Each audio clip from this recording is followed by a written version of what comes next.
Alors nous allons prendre aujourd'hui un passage qui se trouve dans 1 Pierre, chapitre 2, versets 1 à 10. 1 Pierre 2, 1 à 10. Rejetant donc toute méchanceté et toute ruse, la dissimulation, l'envie et toute médisance, désirez comme des enfants nouveau-nés le lait spirituel et pur, afin que par lui vous croissiez pour le salut, si vous avez goûté que le Seigneur est bon. Approchez-vous de lui, pierre vivante, rejetée par les hommes, mais choisie et précieuse devant Dieu. Et vous-même, comme des pierres vivantes, édifiez-vous pour former une maison spirituelle, un saint sacerdoce, afin d'offrir des victimes spirituelles agréables à Dieu par Jésus-Christ. Car il est dit dans l'Écriture, « Voici je mets en Sion une pierre angulaire, choisie, précieuse, et celui qui croit en elle ne sera point confus. L'honneur est donc pour vous qui croyez, mais pour les incrédules, la pierre qu'ont rejetée ceux qui bâtissaient est devenue la principale de l'angle, et une pierre d'achoppement et un rocher de scandale. Ils s'y heurtent pour n'avoir pas cru à la parole, et c'est à cela qu'ils sont destinés. Vous, au contraire, vous êtes une race élue, un sacerdoce royal, une nation sainte, un peuple acquis, afin que vous annonciez les vertus de celui qui vous a appelé des ténèbres à son admirable lumière. Vous qui autrefois n'étiez pas un peuple et qui maintenant êtes le peuple de Dieu, vous qui n'aviez pas obtenu miséricorde et qui maintenant avez obtenu miséricorde. Alors dans ce passage, les chrétiens sont identifiés à des pierres vivantes. Alors je ne sais pas si vous avez déjà réfléchi à cela, mais si vous regardez une pierre, on a l'impression que c'est plutôt mort. Alors, on voit dans la parole de Dieu des exemples extraordinaires. Quand Jésus est entré triomphalement à Jérusalem, le jour des rameaux, les gens disaient « Béni soit le roi qui vient au nom du Seigneur, paix dans le ciel et gloire dans les lieux très hauts. » Alors, qu'est-ce qui s'est passé? Quelques pharisiens du milieu de la foule dirent à Jésus « Maître, reprends tes disciples. » Et il répondit « Je vous le dis, s'ils se taisent, les pierres crieront. » Alors des pierres qui crient, là ça paraît plutôt vivant. Hein. Je ne sais pas si vous en avez entendu déjà. Et Jésus affirme que ça pourrait se faire. Rien n'est impossible à Dieu. Un autre exemple, c'est Jean-Baptiste qui parle à ceux qui viennent se faire baptiser par lui. Alors là, c'est un passage qui se trouve dans Luc, chapitre 3. Et donc c'est les versets 7 et 8.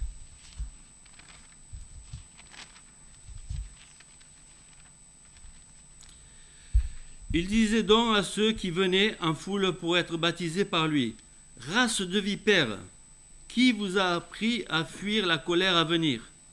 Produisez donc des fruits dignes de la repentance, et ne vous mettez pas à dire en vous-même, nous avons Abraham pour père, car je vous déclare que de ces pierres, Dieu peut susciter des enfants à Abraham. » C'est le Seigneur Jésus qui a dit ça. Donc, on voit que les pierres peuvent être vivantes, et en extrapolant, puisque nous l'avons lu dans Pierre, hein, si les chrétiens sont des pierres vivantes, nous sommes appelés comme ça, les inconvertis, les non-chrétiens, sont des pierres mortes. Et nous étions des pierres mortes autrefois. Il faut le reconnaître et penser qu'il y a plusieurs images qui sont données pour notre changement. Hein. Nous sommes passés de la mort à la vie, des ténèbres à la lumière. Hein. Mais nous sommes passés de pierres mortes à de pierres vivantes. Ça aussi, c'est une vérité.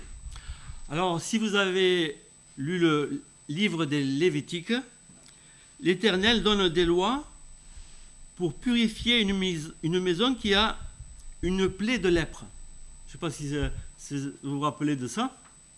Donc, Dieu a donné beaucoup de lois à Moïse. Et donc, pour la lèpre des maisons, il fallait que le sacrificateur ôte les pierres attaquées, qui présentaient des cavités verdâtres ou rougeâtres, paraissant plus enfoncées que le mur, et qu'elles soient jetées hors de la ville, dans un lieu impur, ainsi que toute la poussière des murs.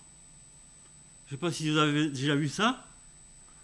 Nous, quand on s'est installé dans un appartement il y a très très longtemps à Banyuls, les murs étaient épais, il y avait peu d'aération et il y avait du moisi sur les murs et dans les placards. Mais on mettait un seau dans le placard, chaque jour il était plein. À force, on est parti. Mais c'est le genre de plaie de lèpre. Et donc il fallait tout enlever normalement et changer ce qui n'allait pas. Alors, à la place étaient mises d'autres pierres couvertes avec un autre mortier. Il fallait changer tout le mortier. Si la plaie revenait, c'était une lèpre invétérée, nous dit la parole de Dieu. Il fallait abattre toute la maison et tout jeter dans un lieu impur. Alors, Dieu donne le choix aux hommes. Voulez-vous être une pierre impure, dit-il aux hommes, ou voulez-vous être une pierre vivante? Il y a deux destins différents pour chacune. Quel édifice voulez-vous construire? Un à la gloire de l'homme et du diable, ou un à la gloire de Dieu seul?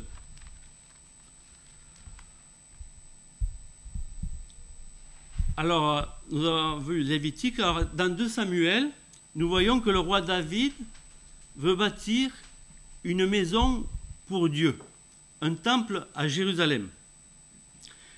Alors, l'Éternel lui annonce que lui, l'Éternel, va lui créer à Salomon une maison stable.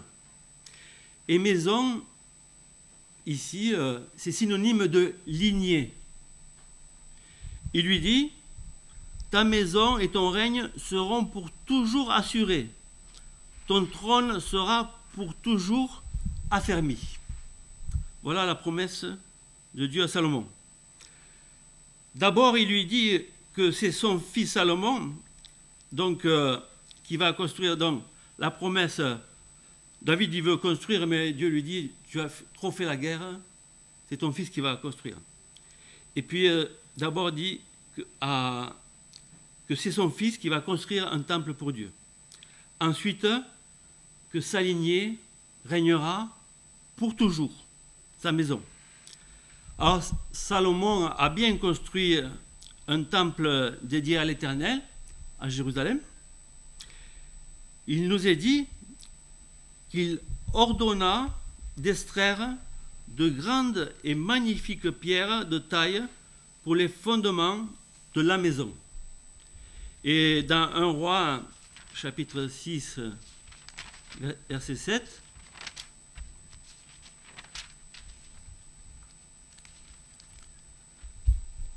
lorsqu'on bâtit la maison, on se servit de pierres toutes taillées, et ni marteau, ni hache, ni aucun instrument de fer ne furent entendus dans la maison pendant qu'on la construisait. Alors, si vous vous rappelez l'histoire, il y a la reine de Saba qui est venue visiter Salomon pour voir tout ce qu'il avait fait, et il nous a dit, alors c'est une expression que j'aime bien, elle a eu le souffle coupé. On peut traduire aussi qu'elle fut hors d'elle-même. Et donc, c'était ce que la reine de Séba voyait, c'était extraordinaire. Et nous, chrétiens, nous avons plus que le roi Salomon. nous avons son descendant, fils de David, nous avons le Seigneur Jésus-Christ, le roi des rois. C'est lui qui devait venir pour régner éternellement. Et ce qui est merveilleux, ce que se propose le Seigneur avec nous, eh bien, c'est encore plus merveilleux et plus spectaculaire. Il y a de quoi en avoir le souffle coupé. Comment Dieu peut-il faire quelque chose de bien avec moi? Quelque chose qu'on a envie de regarder. Quelque chose qui a de la valeur. Quelque chose qui va durer. Quelque chose fait par Dieu. C'est moi, c'est vous. Vous qui avez cru. Vous êtes des pierres vivantes. Et donc, si la maison de Salomon, le temple, était magnifique, si tout ce qu'il a fait, c'était magnifique, alors ce que Dieu est en train de faire avec nous, c'est magnifique. Alors, lisons d'abord un passage où il y a une comparaison entre Moïse et Christ. Alors, c'est dans Hébreux 3, 1 à 6. C'est pourquoi, frères saints, qui avaient part à la vocation céleste, considérez l'apôtre et le souverain sacrificateur de la foi que nous professons, Jésus, qui a été fidèle à celui qui l'a établi, comme le fut Moïse dans toute sa maison. Car il a été jugé digne d'une gloire d'autant supérieure à celle de Moïse que celui qui a construit une maison a plus d'honneur que la maison même. Chaque maison est construite par quelqu'un, mais celui qui a construit toutes choses, c'est Dieu. Pour Moïse, il a été fidèle dans toute la maison de Dieu comme serviteur pour rendre témoignage de ce qui devait être annoncé. Mais Christ l'est comme fils sur sa maison, et sa maison, c'est nous, pourvu que nous retenions jusqu'à la fin la ferme confiance et l'espérance dont nous nous glorifions. Comme quelqu'un l'a dit, même si nous servons fidèlement Dieu, c'est Jésus, le divin bâtisseur, qui mérite l'honneur. Et c'est pas nous qui allons dire « je suis un bon chrétien, un fidèle chrétien ». C'est Dieu. Si nous le laissons agir, nous façonner, nous sommes ces pierres de taille, ces pierres précieuses. C'est Dieu qui va nous placer comme pour un maçon qui va édifier un temple. Alors, voici l'œuvre de Dieu en nous, pour nous. Alors, on peut lire 1 Pierre 2, 9, 10. Vous, au contraire, vous êtes une race élue, un sacerdoce royal, une nation sainte, un peuple acquis, afin que vous annonciez les vertus de celui qui vous a appelé des ténèbres à son admirable lumière. Vous qui autrefois n'étiez pas un peuple et qui maintenant êtes le peuple de Dieu. Vous qui n'aviez pas obtenu miséricorde et qui maintenant avez obtenu miséricorde. Et il est dit dans Éphésiens, chapitre 2, un autre sujet,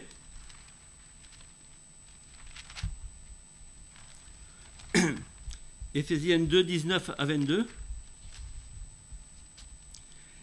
Ainsi donc, vous n'êtes plus des étrangers, ni des gens du dehors, mais vous êtes concitoyens des saints, gens de la maison de Dieu. Vous avez été édifiés sur le fondement des apôtres et des prophètes, Jésus-Christ lui-même étant la pierre angulaire. En lui, tout l'édifice, bien coordonné, s'élève pour être un temple saint dans le Seigneur. En lui, vous êtes aussi édifiés pour être une habitation de Dieu en esprit. Voilà l'œuvre de Dieu, le but de Dieu. Alors, Où en sommes-nous chacun pour notre part? Alors, est-ce que je suis comme... Nous allons prendre quelques exemples. Est-ce que je suis comme cette personne qui disait à Jésus, alors on peut le lire dans Luc 9,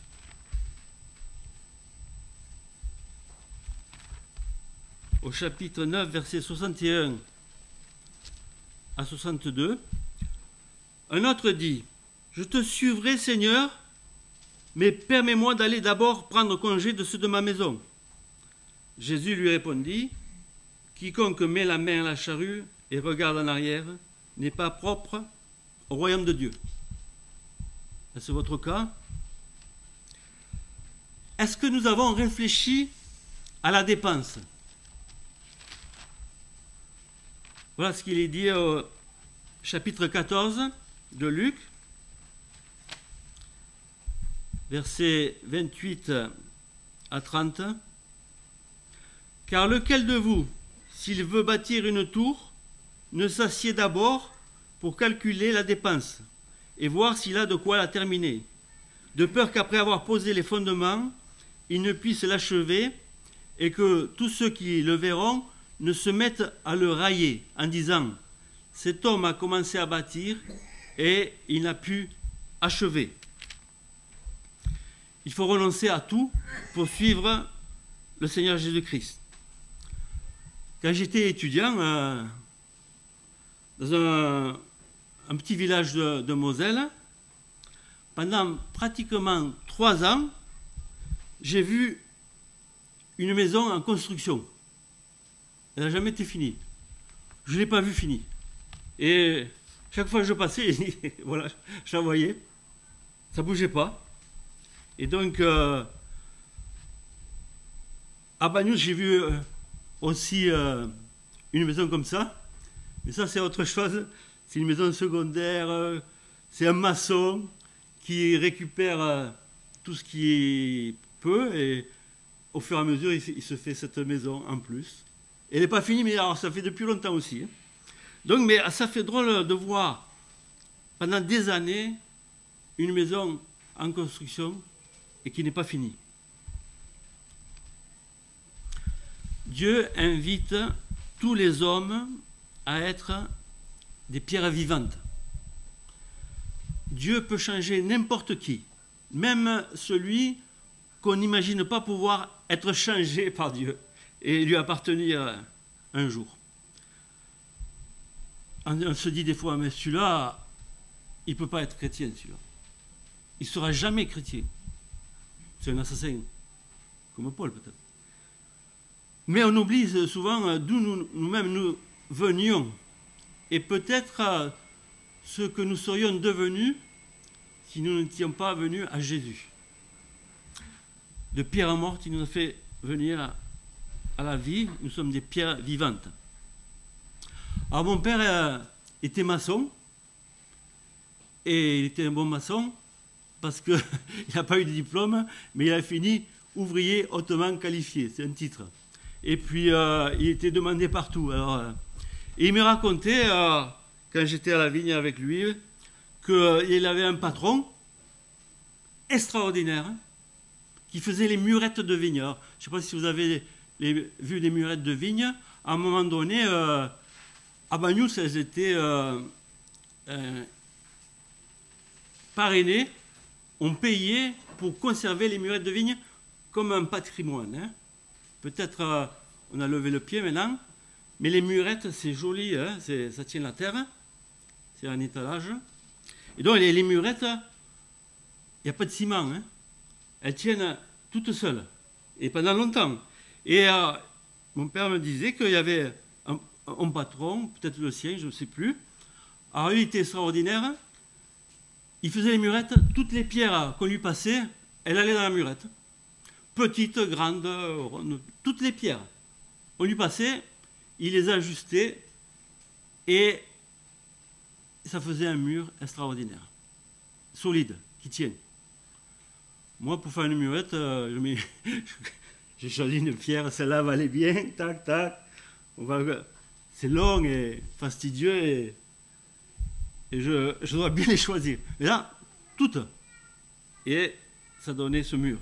Et donc, un mur impeccable.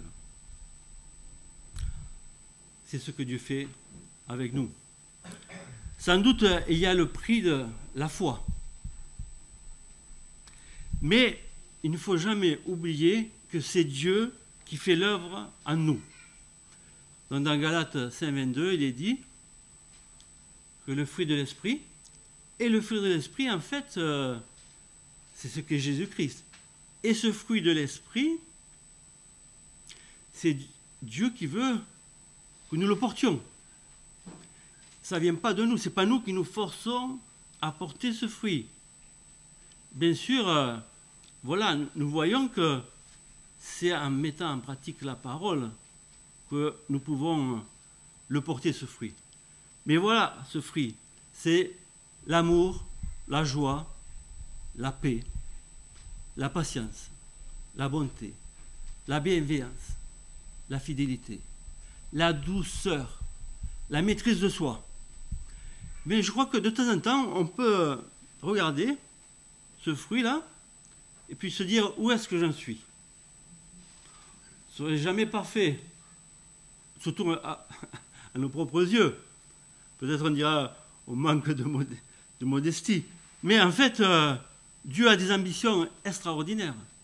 Il a le temple avec des pierres vivantes à construire. Et lui, il voit quelque chose de merveilleux. Très merveilleux. Très spectaculaire. Et donc, des gens comme vous et moi, qui sont des gens qui viennent du petit peuple, comme il est dit pour les apôtres, ou des gens qui viennent carrément de vie extraordinairement pécheresse, eh bien, Dieu se propose de nous faire porter ce fruit. Aimer, jusqu'à quel point on aime ses ennemis. Et puis, la joie. Est-ce qu'on se plaint de tout? Ou est-ce qu'on fait confiance à Dieu? Ça, c'est la foi. La bonté pour les autres, la bienveillance, la patience, la paix. La paix en toutes circonstances. C'est Dieu qui la donne. La douceur. C'est dur d'être doux dans un monde dur. La maîtrise de soi. Alors là, la reine de Séba, elle était hors d'elle-même. Nous, on est hors de nous pour nous fâcher. Alors, voilà l'œuvre de Dieu en nous. Il se propose de faire ça avec chacun de nous. Alors, autrefois, Dieu avait posé des conditions à Salomon pour que Dieu soit avec lui et l'approuve. Alors, regardez, on dirait que Dieu dit la même chose. Plusieurs choses, ça veut dire la même chose en plusieurs mots différents. Marcher selon ses lois, pratiquer ses ordonnances, observer et suivre tous ses commandements. Voilà, Dieu dit à Salomon, si tu fais ça, je serai fidèle avec toi et tout ira bien à Jérusalem et pour tes descendants et je ne vous chasserai pas de ce pays, etc.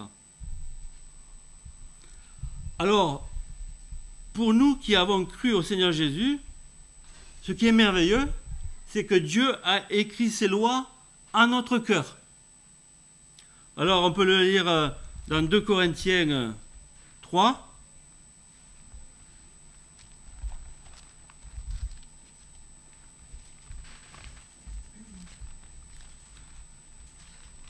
Chapitre 3, versets 3 à 5. Vous êtes manifestement une lettre de Christ, écrite par notre ministère, non avec de l'encre, mais avec l'Esprit du Dieu vivant, non sur des tables de pierre, mais sur des tables de chair, sur les cœurs. Cette assurance-là, nous l'avons par Christ auprès de Dieu. Ce n'est pas à dire que nous soyons par nous-mêmes capables de concevoir quelque chose comme venant de nous-mêmes. Notre capacité, au contraire, vient de Dieu. Dieu nous façonne par sa parole. Voilà ce qui est important.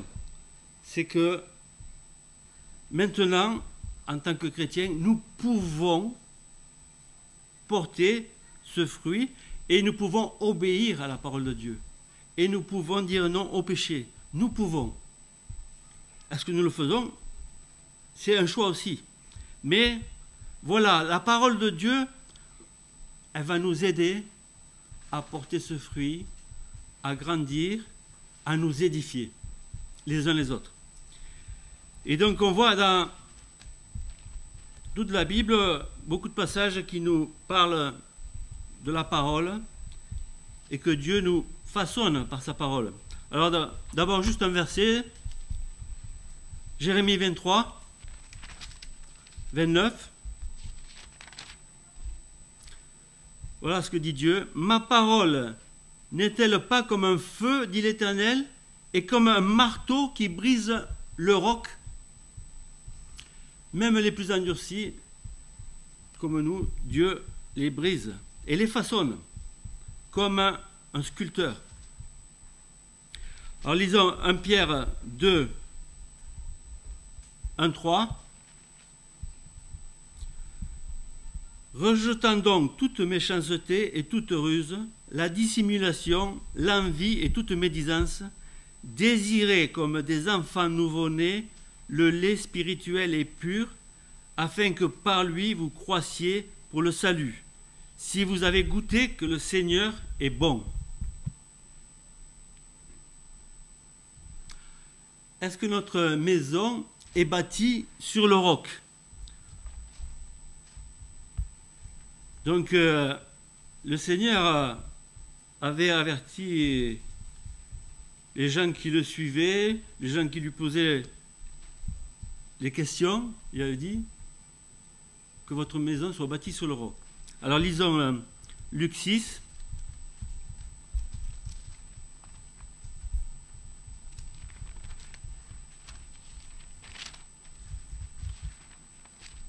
« 46 à 49.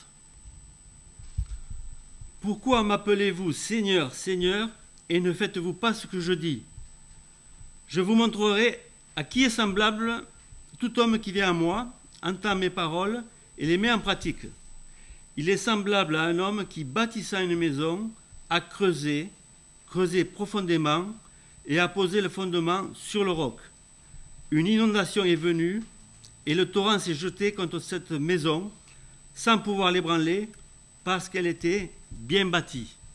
Mais celui qui entend et ne met pas en pratique est semblable à un homme qui a bâti une maison sur la terre, sans fondement.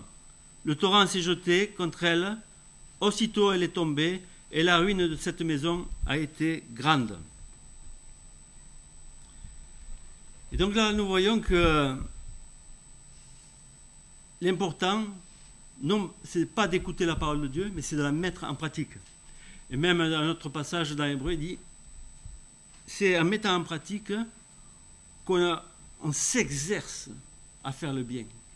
Et qu'on est exercé, qu'on a cette sagesse, on a cette volonté de plaire à Dieu. Il nous est dit que Jésus est la pierre angulaire, celle qui tient l'édifice. Et c'est sur elle que nous nous édifions. Alors regardez, 1 Pierre 2, 4 à 8. Approchez-vous de lui, pierre vivante, rejetée par les hommes, mais choisie et précieuse devant Dieu. Et vous-même, comme des pierres vivantes, édifiez-vous pour former une maison spirituelle, un saint sacerdoce, afin d'offrir des victimes spirituelles agréables à Dieu par Jésus-Christ. Car il est dit dans l'Écriture, « Voici, je mets en Sion une pierre angulaire, choisie, précieuse, et celui qui croit en elle ne sera point confus.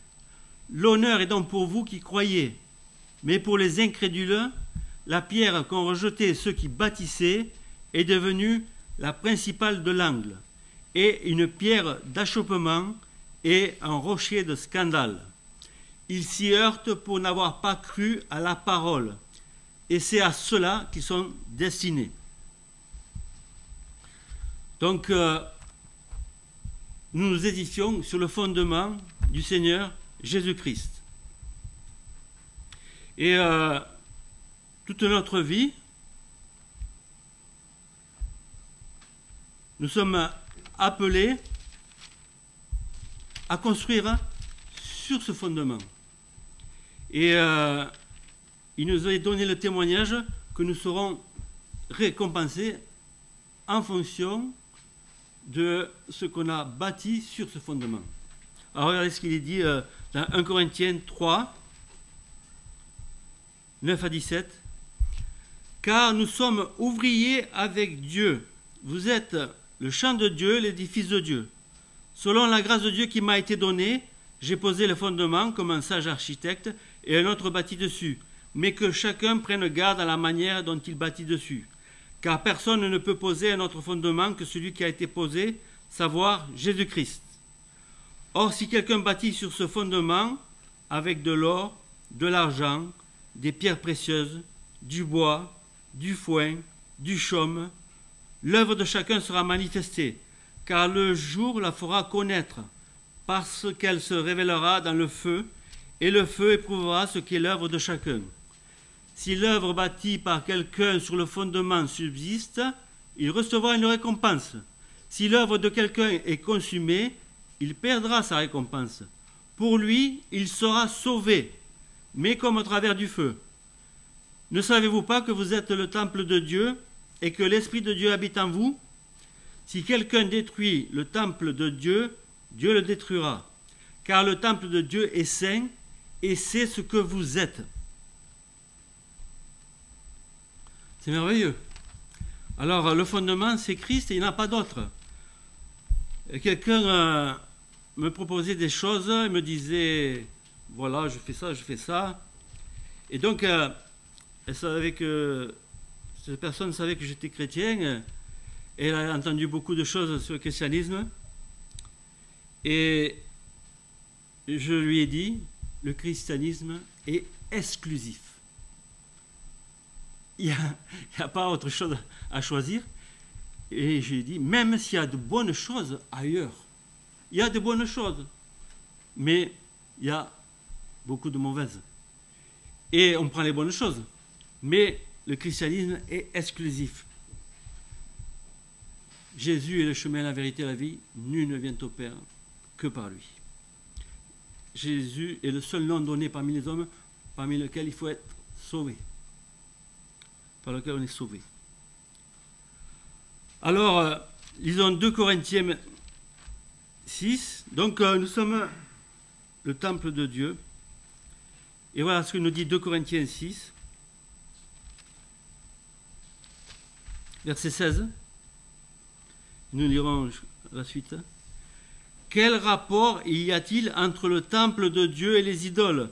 Car nous sommes le temple du Dieu vivant, comme Dieu l'a dit. J'habiterai et je marcherai au milieu d'eux. Je serai leur Dieu et ils seront mon peuple. C'est pourquoi sortez du milieu d'eux et séparez-vous, dit le Seigneur. Ne touchez pas à ce qui est impur et je vous accueillerai. Je serai pour vous un père et vous serez pour moi des fils et des filles, dit le Seigneur Tout-Puissant. Ayant donc de telles promesses, bien-aimés, purifions-nous de toute souillure de la chair et de l'esprit en achevant notre sanctification dans la crainte de Dieu. Alors, autrefois, si vous avez lu la Genèse, les hommes s'unirent pour construire une ville et une tour pour défier l'Éternel. Ça, tout le monde le connaît normalement. C'est des choses qu'on apprend même aux enfants. Hein. Donc, c'est dans Genèse 11, chapitre 11, versets 5 et 9, à 9. L'Éternel descendit pour voir la ville et la tour que bâtissaient les fils des hommes. Et l'Éternel dit, voici, ils forment un seul peuple et ont tous une même langue, et c'est là ce qu'ils ont entrepris. Maintenant, rien ne les empêcherait de faire tout ce qu'ils auraient projeté. Allons, descendons, et là confondons leur langage, afin qu'ils n'entendent plus la langue les uns des autres. Et l'Éternel les dispersa loin de là, sur la face de toute la terre, et il cessèrent de bâtir la ville. C'est pourquoi on l'appela du nom de Babel, car c'est là que l'Éternel confondit le langage de toute la terre, et c'est de là que l'Éternel les dispersa sur la face de toute la terre. Aujourd'hui, les hommes continuent à construire de grands bâtiments, de grandes tours, et l'homme cherche toujours des projets pour défier l'Éternel. Et au sujet des langues, il y a eu le grec qui était une langue internationale, il y a eu l'anglais, Les Français sont pas bons en anglais, mais l'anglais c'est la langue par laquelle on communique partout et qui unit les hommes. Mais alors maintenant il y a l'IA. Donc vous pouvez être russe, ukrainien comme certains, wolof comme au Sénégal, etc. Vous dites, et puis c'est traduit. Hein. Donc on peut dire que tous les hommes parlent la même langue. Et en fait, on peut comprendre qu'ils sont en train de s'unir contre l'Éternel. Dieu a confondu les langues, a séparé les hommes. Eh bien, Dieu va intervenir aussi. Mais tous les projets que fait l'homme, c'est pour défier l'Éternel. Et pour dire, je serai comme Dieu. Voilà. Je domine sur la terre. Je domine sur tout. Adorez-moi. Où est le chef que je vais adorer? Il y en a qui vont se présenter. Donc, voilà, nous sommes avertis. Et pour nous qui avons cru, nous sommes des pierres vivantes qui nous édifions sur notre très sainte foi. Alors on peut lire 1 Corinthiens 6.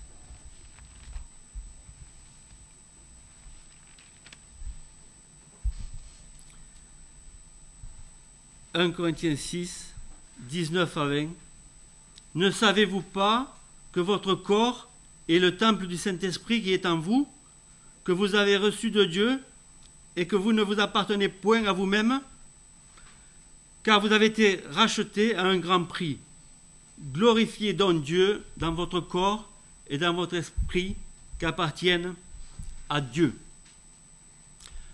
Individuellement et ensemble, nous sommes le temple de Dieu. C'est plutôt une fierté. Et nous devons être fiers de cela à chaque instant. Et la parole de Dieu nous dit de glorifier notre Seigneur. C'est à sa gloire. À Jérusalem, Salomon a eu une grande gloire, connue.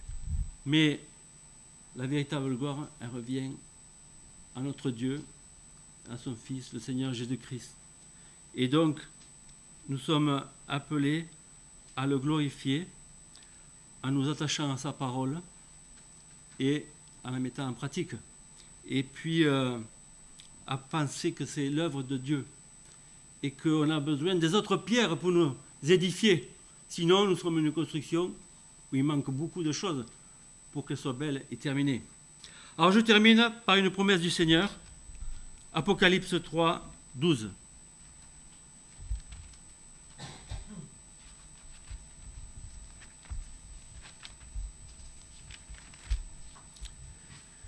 Celui qui vaincra, je ferai de lui une colonne dans le temple de mon Dieu, et il n'en sortira plus. J'écrirai sur lui le nom de mon Dieu et le nom de la ville de mon Dieu, de la nouvelle Jérusalem qui descend du ciel d'auprès de mon Dieu, et mon nom nouveau. Que celui qui a des oreilles entende ce que l'Esprit dit aux églises. Prions. Oui, Père Céleste, c'est toi qui as commencé l'œuvre et c'est toi qui l'amèneras à bonne fin pour nous. Seigneur, aide-nous à te laisser œuvrer. Utilise-nous, que nous soyons dociles entre tes mains, fidèles. Seigneur, même si nous ne sommes pas fidèles, toi tu es fidèle Et Seigneur, nous savons le but que tu t'es proposé. Et Seigneur, je te demande, si quelqu'un n'est pas sauvé ce matin, que tu le sauves, qu'il se donne simplement à toi, qu'il croit simplement à l'Évangile, et qu'il se réjouisse de son salut, et qu'il marche dans tes voies.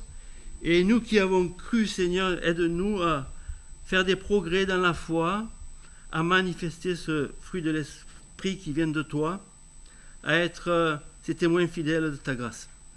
Merci pour tous tes desseins bienveillants envers nous. Merci pour ton Église que tu prépares comme une épouse sans tache pour les noces de l'agneau. Au nom du Seigneur Jésus-Christ. Amen. Et je vais laisser la parole.